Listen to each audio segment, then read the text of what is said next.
tadinya saya pikir mau nanya ke Mbak Bella, rumahnya di mana, jangan-jangan tetanggaan. Sudah lebih kita Bengkulu. Oh, di Bengkulu dekat aja pada Bengkulu ya. Di Jakarta. Bengkulu dekat di mana Mbak Bella? Di Gading Serpong, Pak. Oh iya, di ketukangan tuh Cipulir. Mudah-mudahan Mbak Bella betah di sini, saya aja betah sampai 2 tahun. Oh, Tanah Laut luar biasa gitu ya. Kalau menurut saya luar biasa, dengan teman-teman yang luar biasa gitu kan. Sumber daya alam yang luar biasa sebenarnya.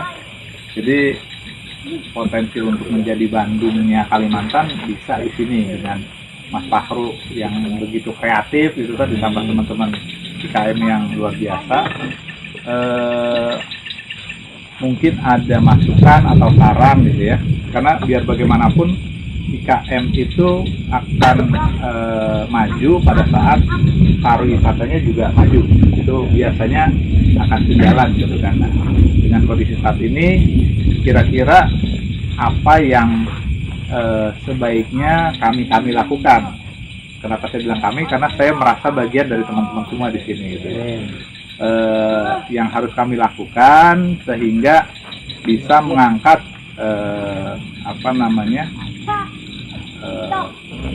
kekayaan baik itu kekayaan alam maupun kekayaan intelektual teman-teman di sini gitu. Karena kayak Peci Kondang itu luar biasa kekayaan intelektual yang nggak ada di tempat lain ya Pak ya, di sini, dan sekarang jadi ikonnya Tanah Laut, itu luar biasa gitu kan.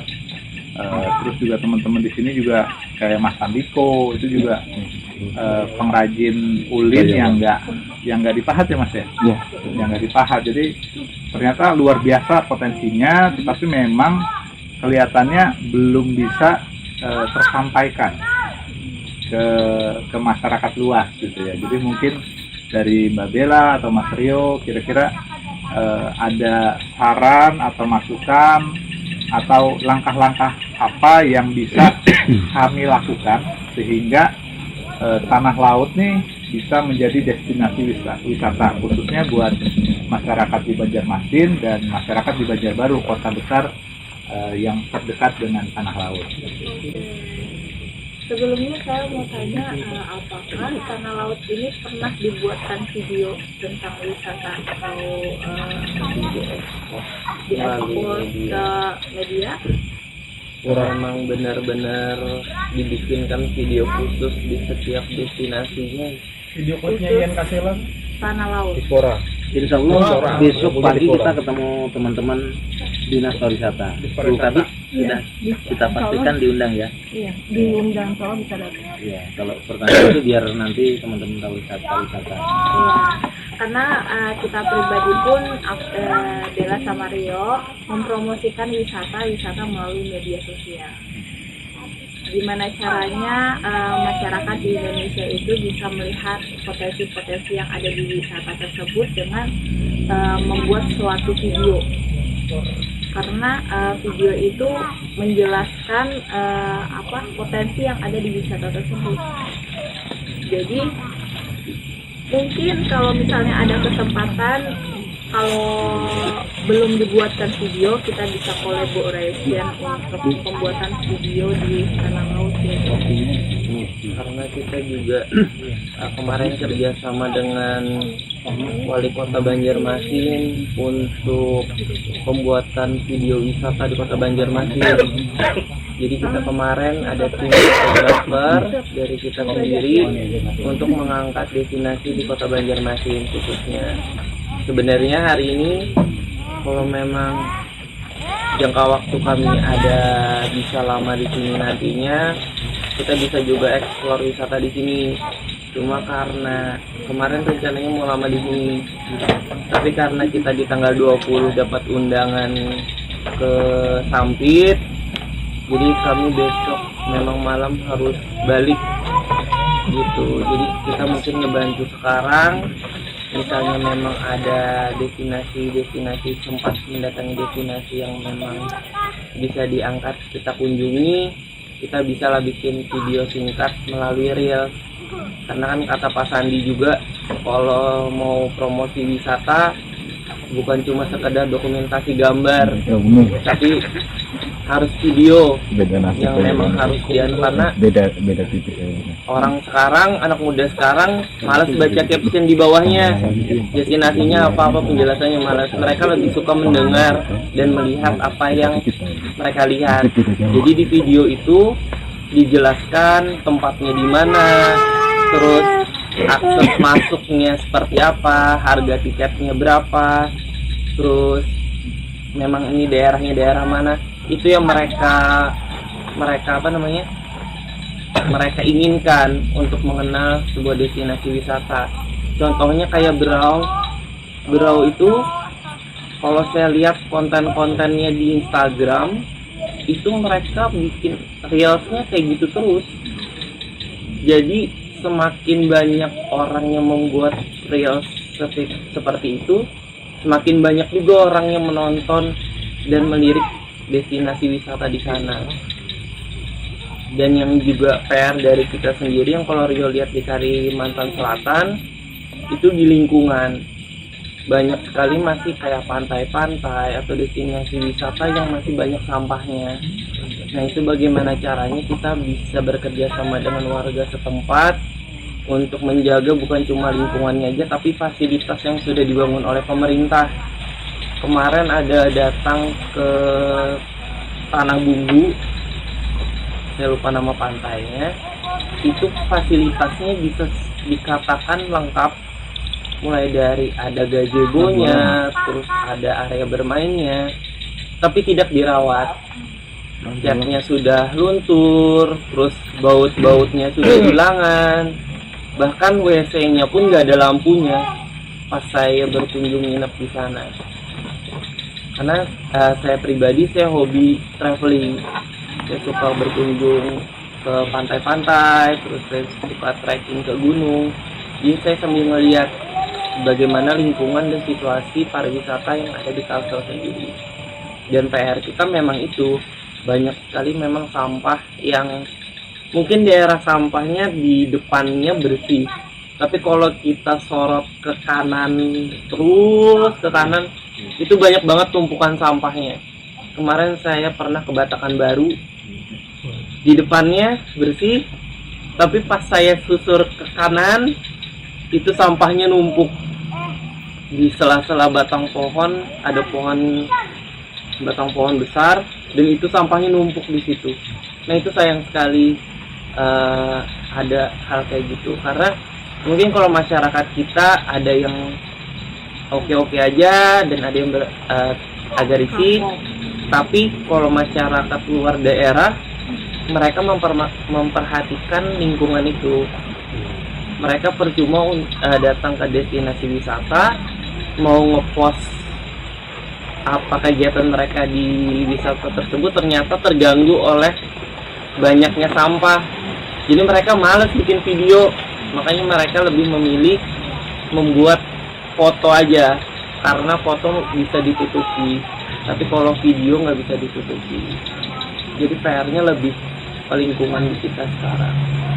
Bahkan kayak di Banjarmasin pun fasilitasnya bisa hilang-hilang, kayak lampu hilang di Siring, terus di Pulau Bromo itu pagar aluminium pagar yang besinya itu rumah banjarnya hilang di tengah-tengahnya.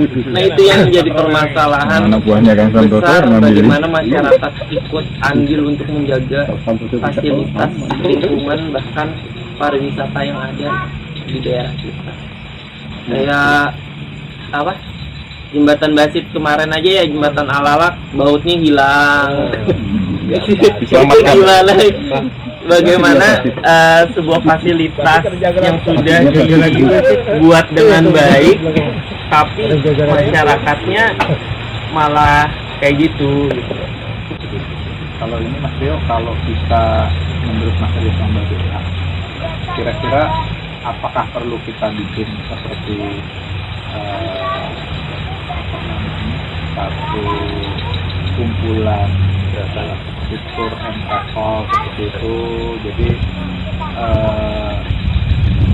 lembaga itu bisa menawarkan perjalanan pariwisata ke sini sehingga ada urutannya, tempat-tempatnya dan lain sebagainya, apakah itu juga bisa mendorong untuk peningkatan pariwisata gitu ya, karena memang kalau di sini masih sedikit ya, mungkin brand travelnya malah nggak ada, malah yang bikin jadi itu di sini juga, cuma terbagi di sini dan keluar ya.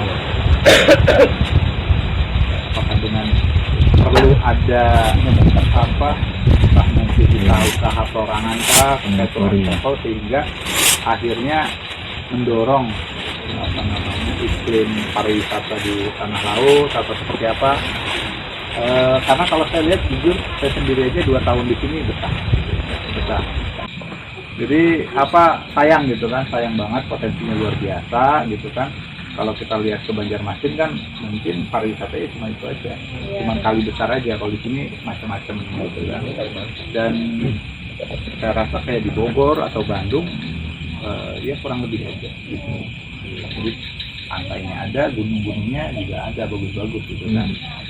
Kalau mau lihat lebih dalam mungkin sama Pak Rusdi bisa diajak ke Pak Rusdi itu. Masa gunung beliau. Masa gunung Duren. Jadi di dalam itu luar biasa gitu ya. Kalau kita masuk ke gunung tuh masih ada air terjun kecil yang masih ada kerakanya ya. Kecil. Kerakanya itu sebenarnya bisa dijual banget, tapi memang tidak ada orang yang menjual itu sebenarnya gitu. Akses yang kalau memang perlu dibuat seperti itu, mungkin masukannya seperti apa, langkah-langkahnya seperti apa, sehingga kekayaan alam di sini bisa terangkat dan otomatis akan mengangkat iklim usaha IKM di tanah laut gitu. Mungkin ada saran-saran dari berbeda. Tapi nanti di event lain masih ada kemungkinan kami mengundang sini ya. Ya, Bisa. nanti Bella juga Ada akan undangan. undangan pembukaan kafe di, bisa dikatakan kafe terbesar lah di Banjarmasin. Nah itu dia diundang untuk kita diundang untuk berhadir dalam pembukaan kafe tersebut. Dan memang kita kemarin di tanggal 5 rencananya. Jadi kemarin kita di Banjarmasin dikenalkan oleh pengusaha-pengusaha besar dan juga tokoh-tokoh pemerintahan yang memiliki bisa dikatakan kendali kuat. Jadi kemarin kita sempat ngobrol-ngobrol santai sama mereka, dan kebetulan salah satunya ada pembuatan kafe, dan itu kafenya itu menarik, mereka menyediakan wisata di dalamnya. Jadi bukan cuma membuat sebuah kafe aja, tapi mereka membuat juga sebuah destinasi wisata untuk menggait para anak muda atau komunitas untuk berdatangan ke kafe tersebut. Besar kafenya. Segini, lebih gede sih. Belum ada namanya. Belum ada namanya. Kita besok pasang goal target kalau namanya Rio Keselamatan Audiensi dengan Pak Bupati. Baru nih tugasnya memandu besok gimana Kafe Rio hasil audiensi Rio dan Sila ke Pak Bupati menghasilkan atensi Pak Bupati untuk kelanjutannya dari tanah laut.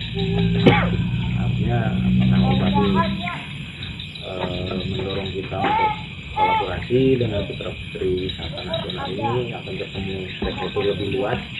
Selama ini kan di awal ini kan hanya ketemu perindustrian, sebenarnya itu sebenarnya sedikit sekali. Kalau nanti sudah di tangan Pak Bupati bisa meluas gitu ya, sampai KPH, dinas pariwisata lebih baik lagi gitu. Jadi besok harus pasang goal itu.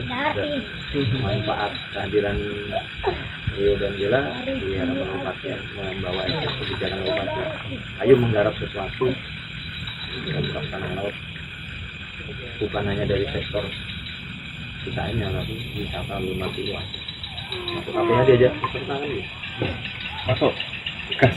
Tapi harus gimana Pak Ru besok itu menggolkan itu? Ya, insya Allah Pak. Kita lihat yuk. Sederhananya Terakhir alhamdulillah kita perawat dua ini kan juga. Ya maksudnya kita sepakat mengatur siasat ya, seperti kita sama Mas Turi kan saya sering diperalat.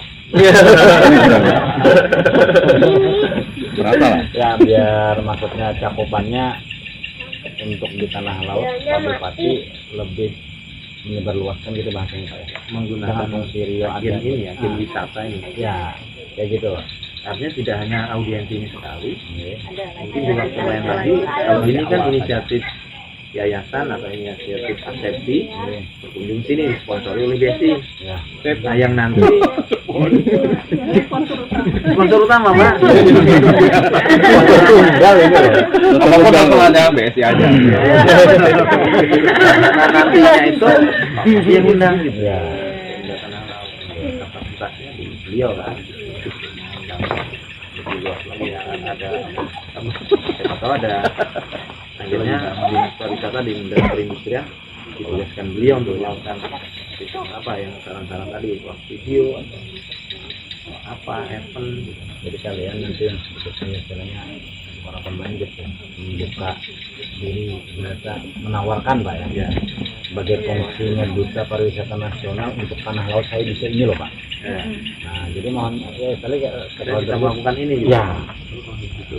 Pertama ini skalanya nasional, ini nomor 1 lagi gitu ya. Dan kita ada benang merah, salah satu sub temanya ngangkat Ringkel dan Kondang kemarin kan, di antara yang lainnya. Jadi wajar kan kita lihat ini. Walaupun di pertemuan komunikasi awal dengan beliau sudah saya sampaikan rencana pertemuan besok pagi gitu ya. Karena kita mundur nanti kita kontak lagi Kak Judan bisa diundang siang. Tapi tetap di lapangan kita ketemu. Jadi acaranya nggak terlalu formal. Sore Bu. Oh sorry Bu.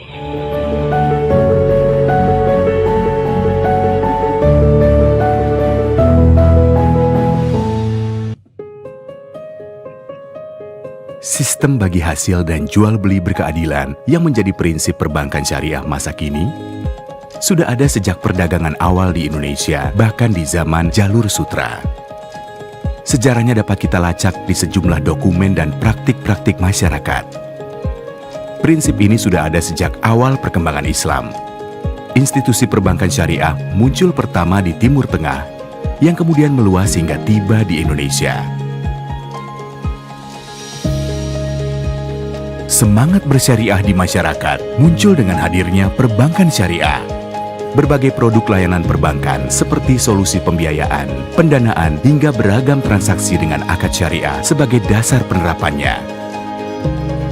Zaman berganti dan teknologi maju sedemikian pesat. Dunia digital menuntut perubahan yang cepat.